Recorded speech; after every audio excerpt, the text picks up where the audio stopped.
Ah, Kami pong mga Katoliko ay tatayo ngayon sa ating tema ng araw ng Pangili o Sabat ng mga Kristiyano ayon sa Biblia at mga referensya, Sabado o Linggo.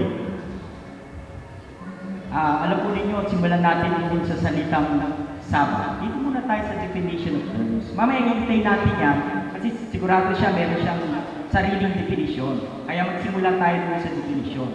Pero hindi ko muna sasabihin kung ano yung definisyon ng mga Katoliko. Ihintayin natin mamaya yung pagtindig niya. Alam po ninyo sa salitang Hebreo, tatlo yung ginagamit sa salitang Sabat. Mayroong Sabat, may Sabat, may Sabaton. Sa Hebreo pala po yun. Ano po ang ibig sabihin nun? Magkakaiba po yun. Hindi po pwedeng sabihin magkapareho yun. Hindi magkakapareho yun. Mamaya tanong niya sa akin, kung hindi niya alam, sasagutin ko yun. Sasagutin ko yun. Pero hindi ko muna sasabihin, basta tatlo yan. Ano ibig sabihin yung pinaka-fundamental na kahulugan ng salitang Sabat o Sabat o Sabat? Ang fundamental po niya simple lang. Sa Tagalog, ito'y pamamahinga. At ang pamamahinga, ayon sa kahulugan nito, ay pwede iba't ibang araw. Pwede unang araw, pwede ikalawang araw, pwede ikapitong araw, pwede ikasyam na araw, pwede ikasampung araw. Pag sinabing Sabat, pwede iba't ibang araw yan. Kasi mamaya sigurado ipipilit niyan yung ikapitong araw lang. Ayan. Sa salitang Sabat,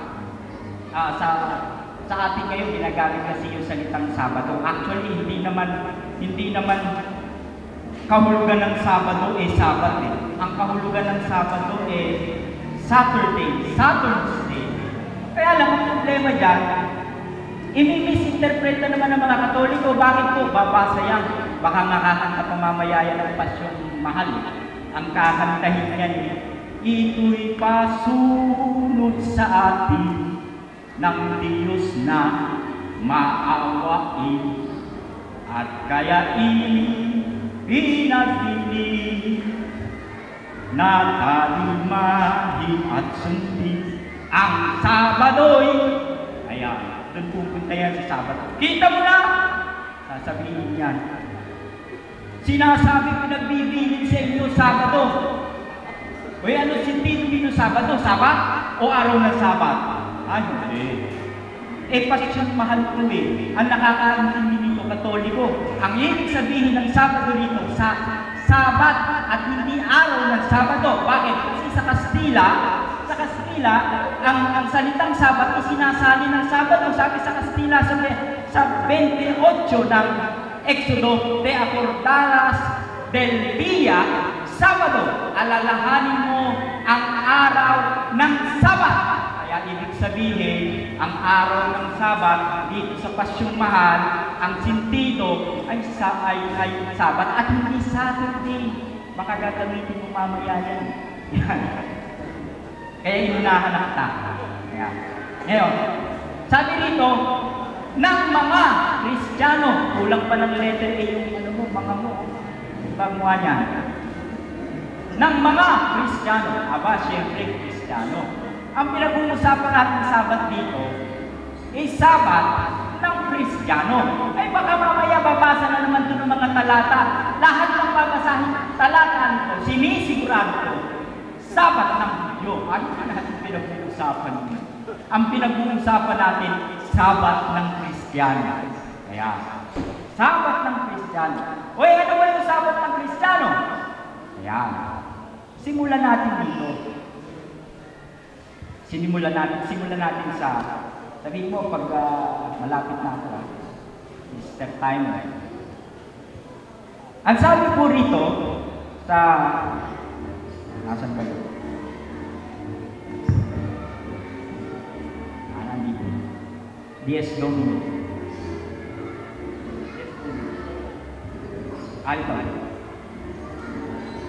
Ito po ang aklat na ginawa ni Pope John Paul II.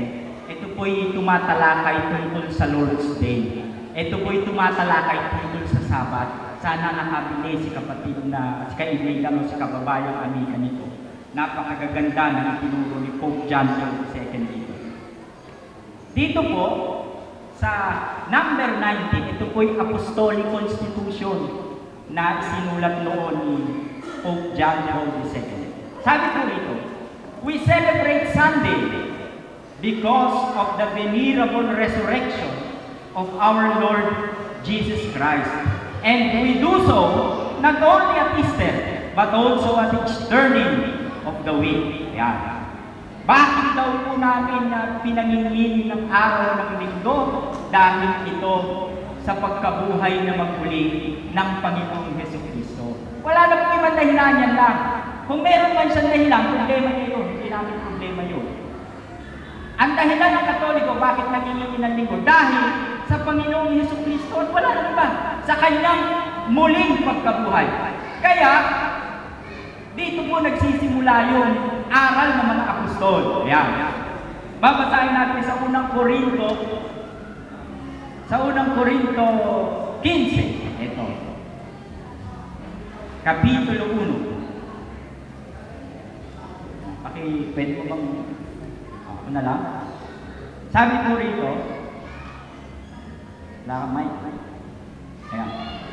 Ito po ang sinasabi ni Apostol Pablo sa unang Korinto 15. Ngayon ipinapatalastas ko sa inyo, mga kapatid, ang ebanghelyo na sa inyo'y aking ipinangaral. May ipinangaral si Apostol Pablo.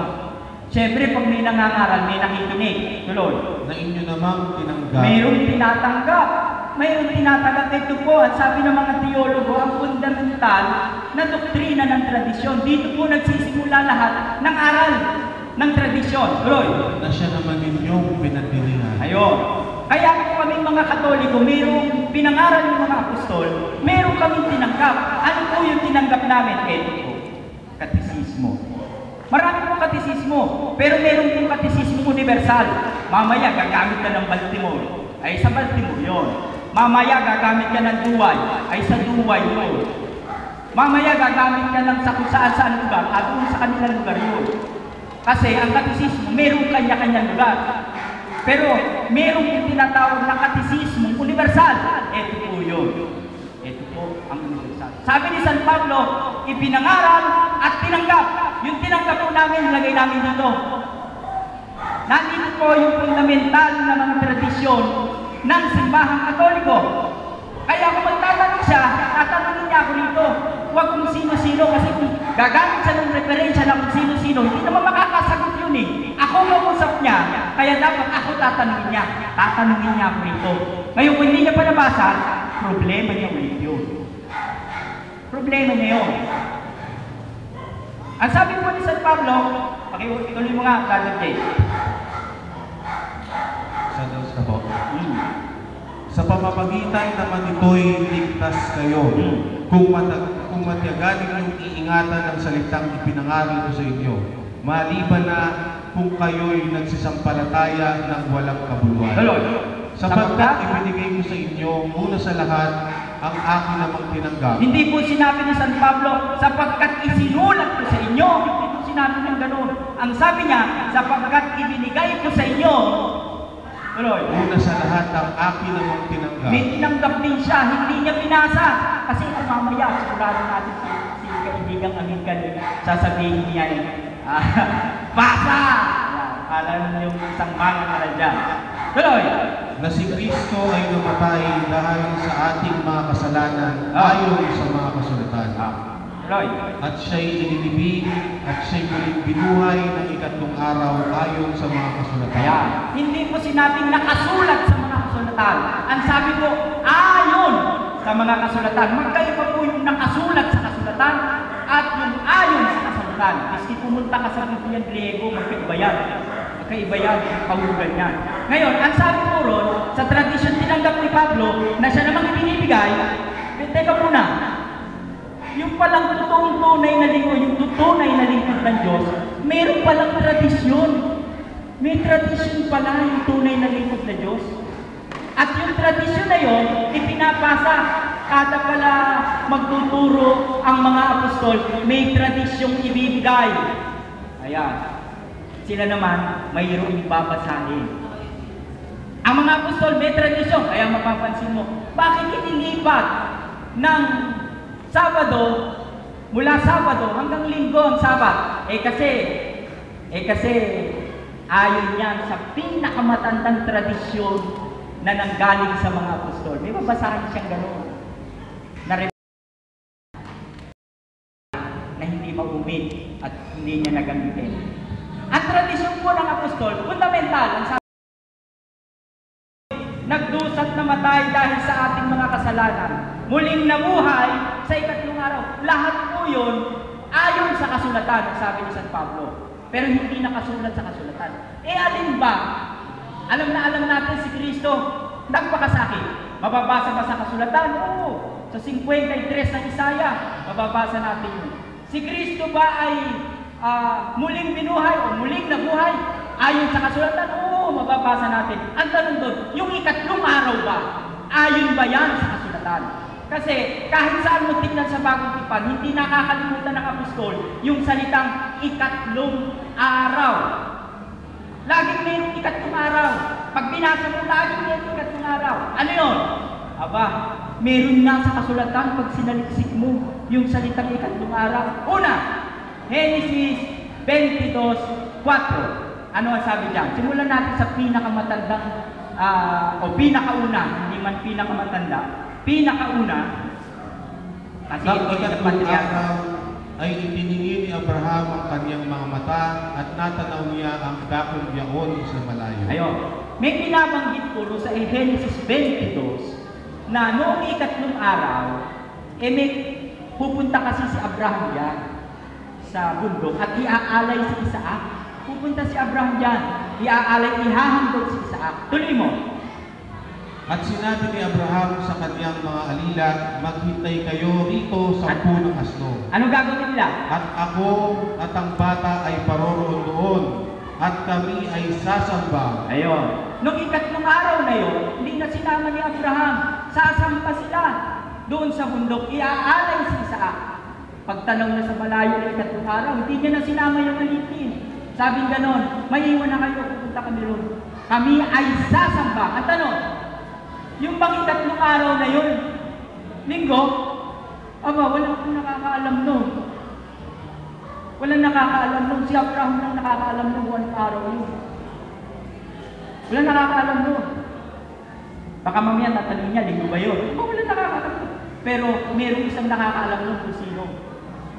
Kung anong araw yung ikatlong araw na yun. Bukod kay Abraham, meron pa bang iba na gumamit ng term na ikatlong araw? Alam po ninyo nung si Jose sa tribo ni Jacob, nang ikulong ni Jose yung kanyang mga kapatid, pinalaya niya pagkatapos ng ikatlong araw sa 42:18 ng Genesis. Pagdating na ikatlong araw, nagsisi si Jacob at si Jose. At sinabi ni Jose sa kanila, sa ikatlong araw gawin ninyo ito at mga buhay kayo, sapagkat natatakot ako sa Diyos. Ayun. Nung ikatlong araw lang na-realize ni Jose na dapat niyang palayain yung kapatid. Parang winawaw mali niya kasi yung mga kapatid niya. Kaya hindi makakalimutan yung numerong yun ng mga Hudyo. Pero may mas importante pa. Ito pa mas importante. Yung batas ng mga Hudyo, ibinigay ng Diyos noon sa ikatlong araw. Basa sa 19:11 ng Exodo. At humanda sa ikatlong araw, sapagkat sa ikatlong araw ay bababa ang Panginoon sa paningin ng buong bayan sa ibabaw ng bundok ng Sinai. Ayaw. Pagbaba po noon, pagdating sa versikulo 16, ibinigay na ng Diyos yung batas. Nang ikatlong araw pa rin. Anong araw yung ikatlo na yun? Walang nakakaalam nun. Ang nakakaalam nun sila Moises. Pero merong isa na nakakaalam nun. Mamaya malalaman nyo sino. Makakalimutan ba ng mga Israelita ng Last 10 minutes. yung dalawang dikdik na isinugo nila sa Israel, yung 2 titik, nagtago sa bundok ng 3 araw. Makakalimutan pa nila na si Hona ay 3 araw, 3 gabi sa sinapupunan ng balyena. Makakalimutan ba ng mga Hudyo ang sinabi ni Propeta Hosea? Sa Hosea 6:2, ito ang sabi. Sa 3 araw, Hosea 6:2. Oh, dali, 10 minutes na lang ako. Hindi mo makita si Hosea. Oh, 6:2, ang sabi, pagkatapos ng 2 araw, muling bubuhayin niya tayo. Sa 3 araw ay ibabangon niya tayo at kayo'y mga bubuhay sa harap niya. Alam na ng mga Israelita, alam mayroong kahulugan yung 3 araw. Pero wala pong nakakaalam kung anong araw yung 3. Kasi may iniintay pa na magsasabi kung anong araw yung 3 na yun. Mamaya tanongin niya na lang kasi 10 minutes na lang ako. Anong araw yung 3 na yun? Tatanungin niya naman ako, may tinuro ba si Kristo tungkol sa unang araw? May tinuro siya 3 araw. Pero yung 3 araw, unang araw yun. Dapat tanungin niya ako doon. Hindi niya pwede sabihin wala. Ngayon, meron pa ba? Sabi mo kanina 10 minutes pa. Pituloy natin. Punta tayo kay Kristo. Hindi natin alam kasi sa lumang timbang kung anong araw o 3 araw. Di punta tayo kay Kristo. Si Kristo, nakipagtalo sa mga Hudyo. Ang sabi niya sa mga Hudyo, hinihingan si Kristo ng mga Hudyo ng tanda. Sa 12 ng Mateo 39. Hinihingan kasi si Kristo ng tanda ng mga Hudyo. Meron siyang isa-isang tanda na ibinigay. Katapwat siya'y sumagot at sinabi sa kanila, isang lahing masama at papangalan niya ay humahanap ng isang tanda at hindi siya bibigyan ng anumang tanda, kundi ng tanda ng Propeta Jonas. Ayaw, ano ba yung tanda ni Propeta Jonas? Tuloy. Sapagkat kung paano si Jonas ay nasa patyan ng isang balyena ng 3 araw at 3 gabi, ay gayon din mapapasailalim ng lupa ng 3 araw at 3 gabi ang anak ng tao. 3 araw pa rin yung sinasabi, nagmula kay Abraham pagdating kay Kristo. 3 araw. Pero alam ba nung kinakausap niya yun? Hindi nila alam yun. Ang nakakaalam lang yun si Kristo.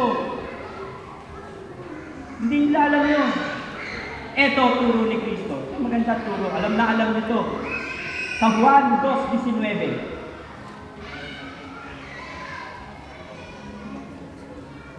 Igiba ninyo ang templong ito at akin ang tuloy. Sumagot si Jesus at sa kanila'y sinabi, igiba ninyo ang templong ito at aking itatayo sa 3 araw. 3 araw pa rin. Hindi alam ng mga alagad niya kung anong araw yung 3 araw na yun. Ang nakakaalam nun si Kristo lang kung anong araw yun. Pero dahan-dahan niya nang hinahanda yung mga nakikinig sa kanya. Ngayon, pag sinabi niya, Sabado yan. O sige, patunayan mo Sabado yan. Patunayan mo Sabado. Ito pa pinakamaganda sa sinabi ni Kristo. Sa Lucas, maganda yung sinabi ni Kristo sa 13:32. Anong sabi ni Kristo dyan? Pinuntahan siya ni Herodes. Anong sabi niya? Ng alagad ni Herodes. At sinabi niya sa kanila, magsiparoon kayo at inyong sabihin sa sorang yaon, narito, nagpapalabas ako ng mga demonyo at nagpapagaling ngayon at bukas. At ako'y magiging sakdal sa 3 araw. Hindi sinabi ni Kristo na magiging sakdal siya sa unang araw. Hindi sinabi ni Kristo na magiging sakdal siya sa 2nd araw. Kundi, ang sinabi ni Kristo, magiging sakdal ako sa 3 araw. Anong araw yung 3 araw? Hindi alam ng mga alagad niyo kung anong araw yung 3 araw. Pero si Kristo, alam yun. Alam yun. Bakit? Sa Genesis pa lang, hinuhulaan na yun. Sa Genesis pa lang, hinuhulaan na yun. Titignan natin kung paano nito babaliin yung 3 araw na yun. Kasi, yung 3 araw na yun, Last 5 minutes. araw. Last 5 minutes. 5 minutes pa? Kakahaba no? Yung ikatlong araw na yon ay unang araw ng isang linggo. Hindi ko pa po pinag-uusapan dito yung ikapitong araw ha. Nandito pa lang ako sa tradisyon ng mga apostol. Wala pa akong iba't tinatakal yung unang tradisyon ng mga tunay na lingkod ng Diyos. Kasi ang mga tunay na lingkod ng Diyos, tradisyon. Ngayon, may tradisyon. Ngayon, kung wala kayong tradisyon, ay hindi ko na ulit problema yun. Problema yun. Ngayon, kung may problema kayo sa tradisyon, hindi mo rin ulit problema yun. Problema nyo ulit yun. Kasi ang mga apostol may tradisyon. May tradisyon mga apostol. Siguro yun, alam mo na. Mahaba masyado. Wait na. Para mas masarap yung tayo natin.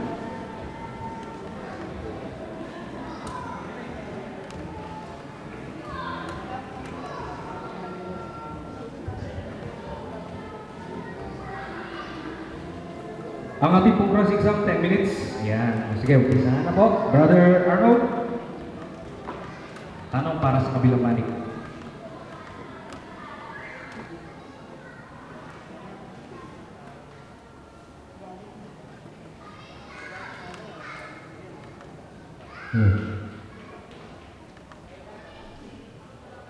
Timer starts now.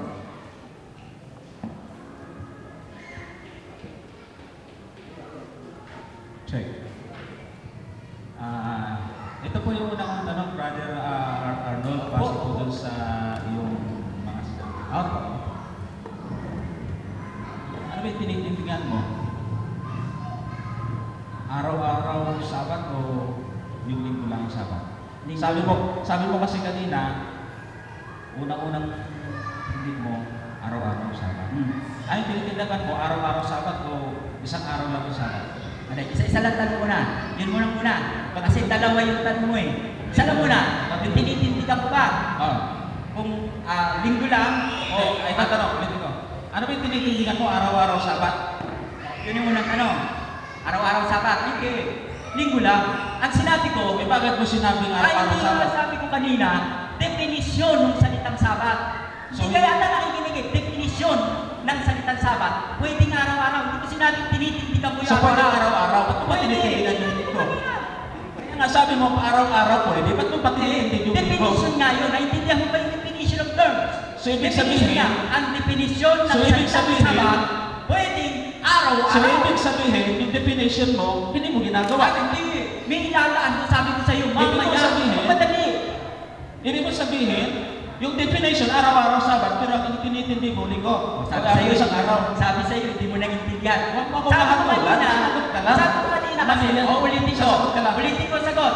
Yung salitang Sabat, Araw-araw. ang definition, araw-araw. Hindi ko sinabi tinitindigan mo araw-araw.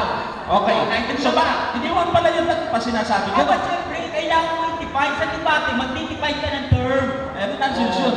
Ay, Okay. di. Ngayon, mamaya tatanungin kita ron, malalaman mo kung nonsense o hindi. Okay, sige. Balik nga yung sunod na tanong. Sabi mo kanina, yung iba-ibang katekismo, kanya-kanyang lugar.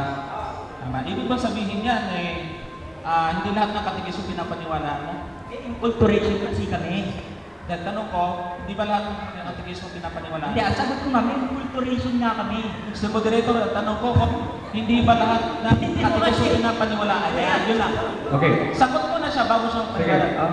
pasya ko dyan. Pakiclarify ko yung may enculturation. Ayan. Para, Dapat, tatanungin mo kasi ako, ano ba yung ibig mo Huwag sabihin sa matuturuan sa enculturation? Kasi, dapat tatanungin mo ako, hindi mo naman yata alam Huwag. yung term, ayaw mong tanong. Ano bang gusto mo ituro mo sa akin itatanong? Ay, sasagot ka sa Ikaw tanong. may sabi niya, hindi ako. Eh, bakit mo yung gusto Ikaw mo may sabi. Kaya hindi mo naintindihan eh, kaya ilinaw natin. Ako ba o ikaw hindi balik na tayo. sa tanong? Balik tayo sa linya. Okay. Para baka malaman natin kung konektado sa sagot, what is that? Yung Okay, ulit yung enculturation. tanong. Enculturation. Yeah, ulitin mo. Para makita sa camera. Ulitin niyo. Kasi, Tinatanggap ko ba kung ba yung tanong niyo? Yung bang katekismo, dahil sabi mo, ay iba-ibang lugar, na parang ibig sabihin ay